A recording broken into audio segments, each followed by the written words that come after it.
अ, आज हम सब लोग दशा परिवर्तन संस्था के माध्यम से जो पूरे वर्ष जो अभावग्रस्त लोग हैं उनके दाह संस्कार की व्यवस्था करती है ये संस्था। और वर्ष में फिर वो लोग जिनकी अस्थियों का विसर्जन नहीं हो सका किन्हीं कारणों से, उनका, जैसे भी स्वामी जी ने भी कहा कि पुत्र का कार्य है, परंतु स्थितियाँ ऐसी बनी कि जाने-अनजाने में सब लोग किसी न किसी के पुत्र बनकर ये कार्य कर रहे हैं।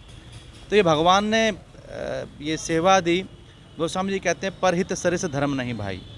जीवन में अनेक प्रकार की सेवा होती है, पर जो आज जीवन में नहीं है उनकी अस्थियों का गंगा जी में विसर्जन करना वास्तव में एक पुण्य कार्य है। और अस्थि का ये विसर्जन हमको संदेश देता है कि अपनी हस्ती मिटाकर हम सब लोग सेवा के लिए, परमार्थ के लिए, धर्मार्थ के लिए प्रेरित हों।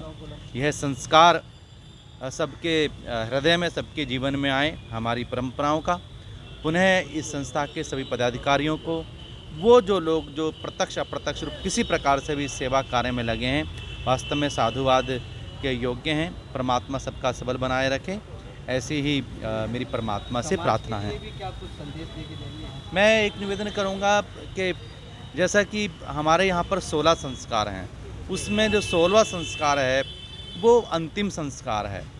आजकल हम सब लोग अनेक प्रकार की शिक्षाओं में, चाहे पाश्चात्य संस्कृति की कहें, चाहे दूसरे प्रकार की कहें, हम अपनी मूल भारतीय संस्कृति से हट गए हैं। तो हमारी शिक्षाओं में, हमारे परिवारों में, समाज में उस प्रकार के शिक्षाप्रद आयोजन कार्यक्रम होने चाहिए जिससे हमें अपनी परंपराओं का और संस्कृति का ध्यान रखें।